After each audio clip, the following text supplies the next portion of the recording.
And we're coming to you live for the Built Ford Tough Studio. Boomer Esiason and Greg Giannotti. It's Boomer and Gio on the Fan. Simulcast across the country on CBS Sports Network. And wherever you are in the free Odyssey app. Good Tuesday morning. The New York Yankees solo home run the Kansas City Royals to death in a win. The New York Mets have a nice win against a terrible team in the Minnesota Twins. But, really what was important in this game is there were three bad Juan Soto at-bats leading up to his fourth one. And he ends up hitting that home run. It's his first hit with a runner in scoring position. It's his first home run in April, and it just felt like that was something that needed to happen. And Clay Holmes looked great. Of course, we are gearing up for Knicks Pistons. We'll get into that, and we are just a little over a week from the NFL draft. We got a good one for you today. Good morning, Boomer. How are you? Yeah, excuse me. Well, what happened there? You all right? Yeah, I got a little bit of a throat thing going on. You had a throat thing going on? Yeah, I just, I'm not doing great. I mean, today is April 15th. It's tax day. Oh, yeah. You should be pissed off. Here you go. We all should be pissed off. As a matter of fact, I don't know how this happened this morning. I had a little throat coat this morning. All right, I appreciate I got looseness. All right. So I got this, I wake up this morning. I said, you know what? Let me give you I'll make myself a little throat coat. Yeah. Tea, Right, yeah. And I just grabbed, one of the Yetis out of my cabinet. Sure. And lo and behold, it says Shorehaven Wealth Partners. I got that same in one. In honor yeah. of Eddie Scazzeri. Yep. Shorehaven Wealth Partners on tax day, Eddie. That's right. Yeah, but listen, it's really you because you snagged Al for Shorehaven. You've been trying to snag us. But right here, April 15th, tax day, Shorehaven Wealth Partners. That's right. I appreciate this. Thank you very much. In Red Bank. In honor of you. So, yes, there you go. You're welcome. Other than that, Juan Soto hates playing in the cold weather. Hell, he did it last year with the Yankees. I know, but he was just so bundled up out there. He got the hood up, the whole thing. And, it's actually nice that they're winning, and he really hasn't gotten going. I know he's been on base a lot, and people don't want to pay him, $765 million to walk. But as long as he gets on base and Lindor gets on base, Pete Alonso should have a great year. And that's something that we saw from Aaron Judge last year. So it's all happening the right way. It's just not happening as consistently and as quickly and as volatile as people were hoping for, but don't worry about it. He'll be fine. He'll come around. The weather will get warm. Next thing you know, he'll be raking all over the field.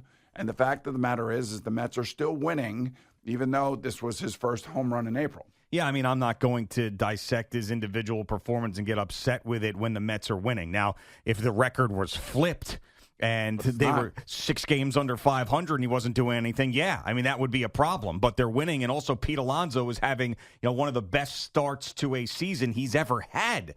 And that certainly has a lot to do with Juan Soto and his history and how teams pitch to Juan Soto and don't want to pitch to Juan Soto. So, yeah, I mean, it felt like he needed it. Keith said it was one of those things that it felt like a monkey got off his back with that home run, and we'll see if that's maybe the catalyst where he does a little bit better here offensively. But it's also, this Twins team, they better sweep this Twins team. They stink. God, they are bad. I mean, they've got pitchers throwing the ball all over the place. They've got like 7 errors from pitchers throwing to first base, and 2 of them happened last night. They stink. They're just a really, really bad team.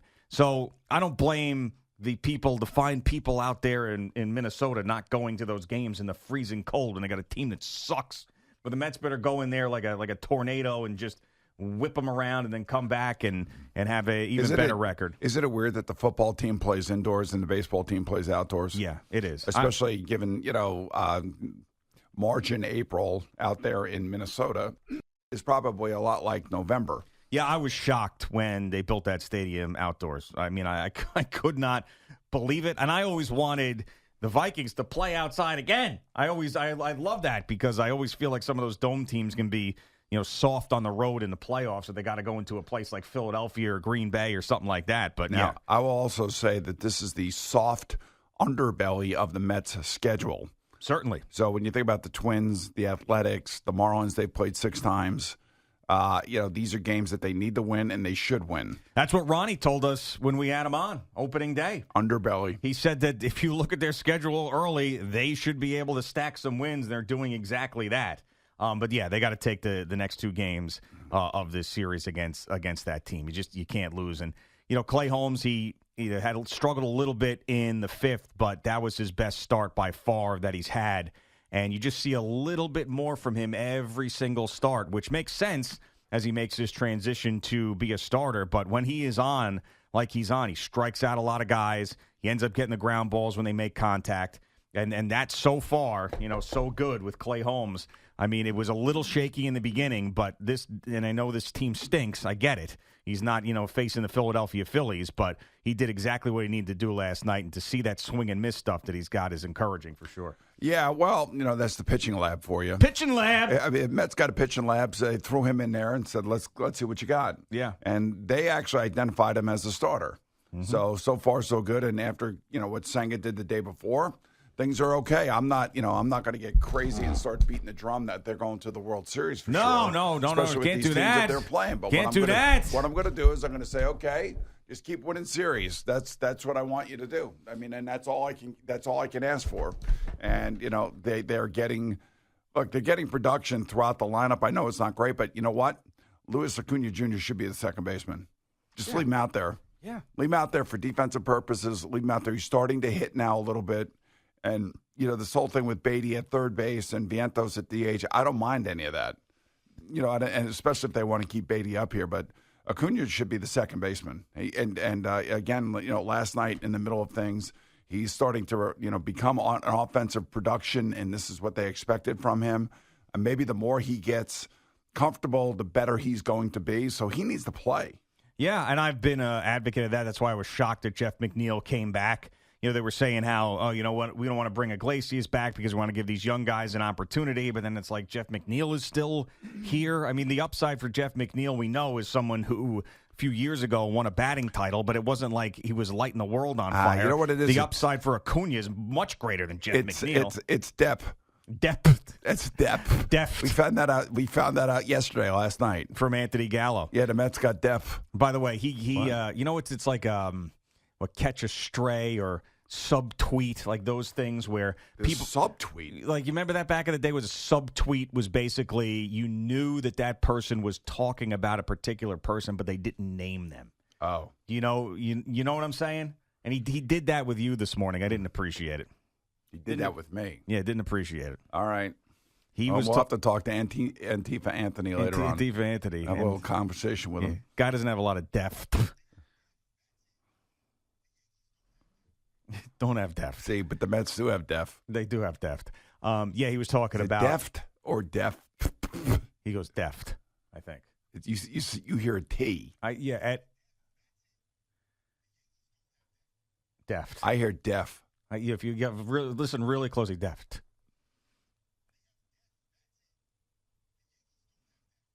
Deft. Eddie, what do you hear? I hear the T in the first one, not the second. That the first one I hear it, the second one I don't hear it. Okay, I hear it in both, but I'll accept that. So what he was talking about was the Knicks as he's filling in for Chris McMonagle driving in, and he said that the people who hate on Carmelo and his time here, it's an old man take. That's what he said. Oh, yeah, that was a shot at me. 100%. Yeah, 100%. So, hey, congratulations to Carmelo going into the Pro Basketball Hall of Fame. That's great. That's awesome. He really, and I don't, again, like I said this earlier too, this is my other old man take, is that it was so unsettling when he was a Knick. And the direction of the franchise was such a disaster that I don't, maybe only one other superstar could come in here, maybe two. Maybe Kobe or Michael Jordan could have come in here and dealt with the nonsense that he had to deal with. So there's no question that had an effect on him, and I don't think that he even, well, I know he realizes that, but what it does to you as a player, it makes you think like you got to do everything. And he never, I don't necessarily know that he ever made his teammates better, is what I would say. Yeah, I mean, it's not, you want to say it's an old man take, but it's also a young Knick fan take that he was some sort of special player here. I mean, and it's really easy to explain.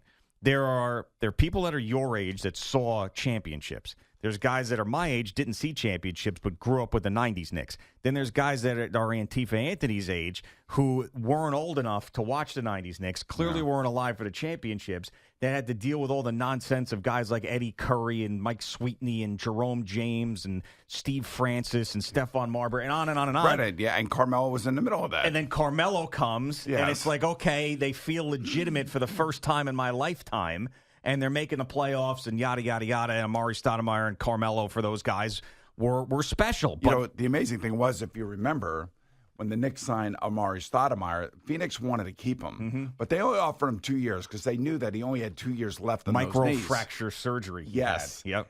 But the Knicks were so desperate to get somebody that had a name that they had to go more than that. And you know, to Amari's credit, he tried. And then they brought in Carmelo, and all of a sudden he became like the second fiddle. Yeah. And it just wasn't going to work. And again, it was just the mismanagement of the organization that ends up putting people together that don't play well together. And, you know, they give everything to Carmelo that he wants. Like there was no Jordan-esque leadership. That's basically what I'm talking about. Yeah, no, I understand. I mean, I think that it's not so much like a old man take or it's just a generation of what Knick fans saw what. Well, he's been hit over the head with the idiot stick for so long. Yeah. As a Knick fan, anything that was going to give him any sort of positivity, he was gonna grab onto. Yeah, and there's a whole generation of that. There's a whole generation of bing bongers who absolutely love the Carmelo era. So, and that team I never thought had never had a chance. Never had a chance. Not even close. Now, I don't want to feel like that about this team. And how about the way they treated Jeremy Lin? Yeah, that was rough. Another disgrace. Yeah, that was not a team first moment for Carmelo or anybody. But and that's the thing I fear a little bit about this team going into the playoffs is that if they run into the Celtics and they lose in 4 or 5 in the second round, are we going to be thinking about this team and Karl Anthony Towns and like we thought about the Carmelo teams against the LeBron teams? And that's what I don't want to feel. Hey, look, I think that in this particular series against the Detroit Pistons, the Knicks have the 2 best players and maybe the 3 best players on the court. Well, Cade Cunningham's pretty good, man. I'm not saying he's not. I'm just saying he's not. He's probably the 3rd best player on the court. He's not Jalen Brunson. He's not Karl Anthony Towns. And he's not OG Anunoby. Yeah, when OG Anunoby is going, he's as good as there is in terms of a full court player. Yeah, I mean, listen, I love OG. It's a little debatable. Cade Cunningham is he's really special, and he's got a huge future ahead. He's going to be one of those like top 3 or 4 players in the league if he keeps this type of trajectory up. You mean he's going to come play for the Knicks when he's 36? Is that what you're saying? Hey, those days are over, man. Now they get these superstars in their prime, but maybe they're not good enough. And it's for the people that didn't like the Karl Anthony Towns trade because we were getting rid of grit and bringing in a guy who had a reputation of not finishing and maybe a little bit. I mean, it's not because if you watch him, he's not exactly like some wuss out there. It's not that. It's just that, maybe that championship gene isn't in him. But, I mean, the people that didn't like that trade, it's kind of playing out that way right now.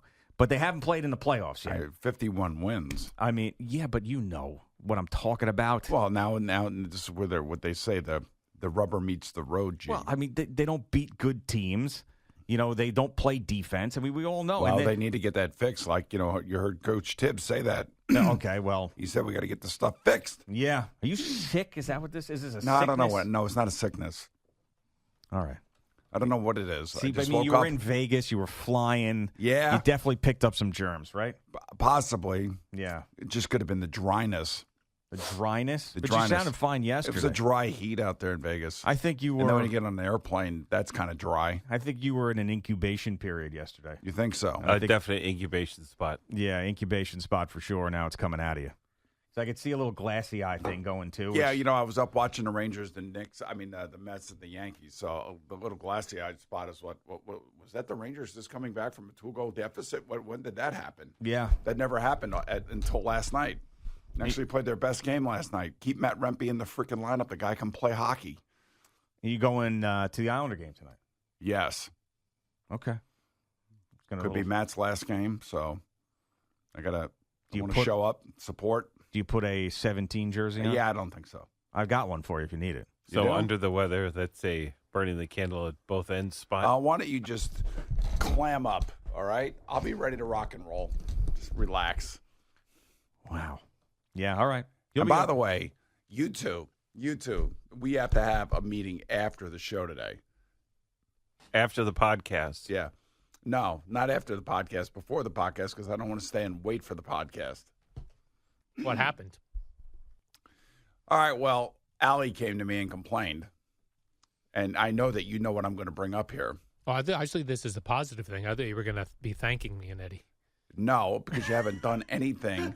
When was the last time that Bob Dwyer was here? What was his last day of work? A couple years ago. No, 4 years. 4 years ago. Prior to it was prior to COVID, right? Yeah. No. Was he a part of the team when we were in COVID, and then when we came out of COVID, he was. Yeah. Okay.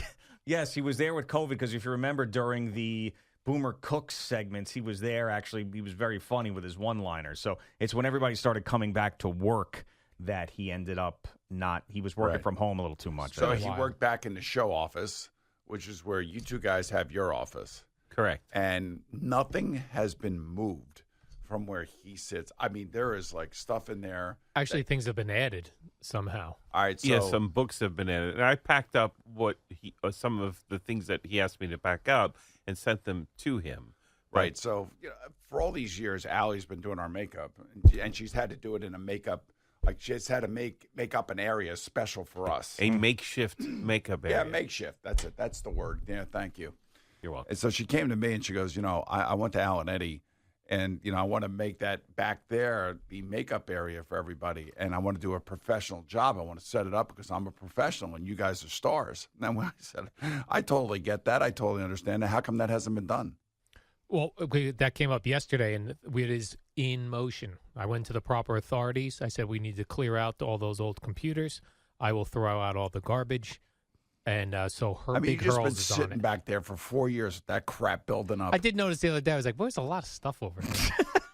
Why don't I just, like in the break, I'm just going to go back there and I'm going to throw it out in the hallway. You've said this like 15 times over the last 3 years, and you haven't done it. So No, you got to follow through. What we need is one of those portable dumpsters. If we had a portable dumpster, I would throw everything there. We'll call Maggio. Yeah. Yeah. We'll call Maggio.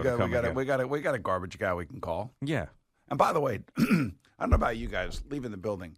There's like 15 garbage trucks out here every single day. By the way, out by the loading dock, they have those dumpsters. Yeah, those movable dumpsters with the wheels. Why don't you go down and get one, Al? They're filled with all like dusty stuff. Yeah, but no, they're empty right now.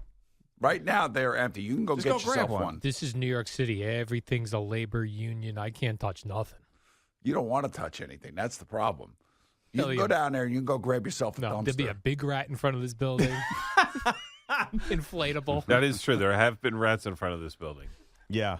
And it's got like that gross belly on it, too. It's like a real infected rat.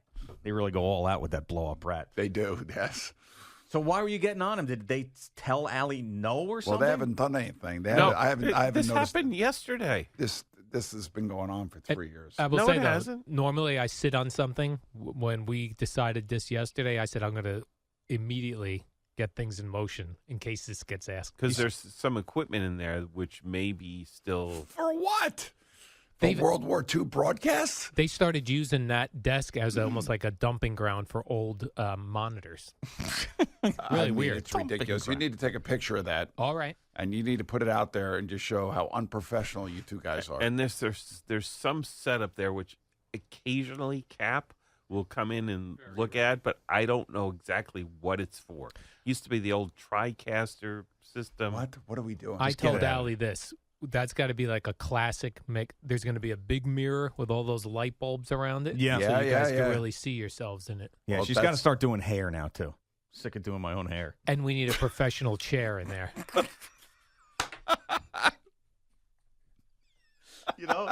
Just tired of this, man. I'm getting old. I don't want to be doing my own hair. Come on, Allie, step it up, huh? Guys coming in with like hat head. Yeah, Oh, it's, yeah. it's too much now, Allie. I mean, It's not her fault. It's these guys' fault. They're just not supporting her. Wait, hold on. She's a professional. This happened yesterday, and it's in motion. Yeah, but and I could tell that she's annoyed. She's very annoyed. I already gave her an update today. and we're in full support of it. yeah, annoyed. I mean, we were annoyed when she didn't show up till 8 o'clock last week when Well, you that's a weren't whole here. other story. I didn't know about that. Yeah, That's part of it. She's usually pretty professional in that regard. Usually. But Usually, almost all the time. This is not a good time for her to be complaining about other people, though, is what I'm saying. You got to get some space out of that. You show up at 8 o'clock, you're 2 hours late, and then, like, the next week you're complaining about other people. Not a good look. Well, I think what she's trying to do is deflect. It's exactly what it is. It's like she's standing in front of the net and she's deflecting the puck. So she's like, let's not talk about my lateness. Let's talk about Al and Eddie not getting their job done and cleaning up their office. Yeah, take the heat off of me. Now it's on them. And you know what? She succeeded because here you are. Yeah, because I didn't know any of this stuff. And but by the way, I support. This is a woman who wants to be treated professionally around here, and I think that it's about time that you start treating her professionally. What? No one gets treated more professionally than Al. You kidding me? You said Big Hurls is on this? Yeah, and in fact, Jesus. during this conversation, he forwarded me an email from engineering. They are on it. They're going to start removing electronics. Big Hurls is good with that stuff. He likes to get stuff done quickly. He doesn't like things sitting around. Good, I like it. He's a Long Islander, and that's the way we act. We don't want to sit around waiting for crap to get done. We want it done. When you send an email about something, he's right there with you. All right. Bang. Okay, good. He's like Big Hurls That's on what the job. That's what the brand ambassador should be doing. Yeah. Did he use his regular email? Or did he use his Big Hurls at Gmail? I believe this is his professional email. Okay. Yeah, he's got professional one. He's got a Big Hurls 69 at Gmail that he uses, maybe for when he signs up for OnlyFans. All right, Boomer and Gio on the Fan and CBS Sports Network.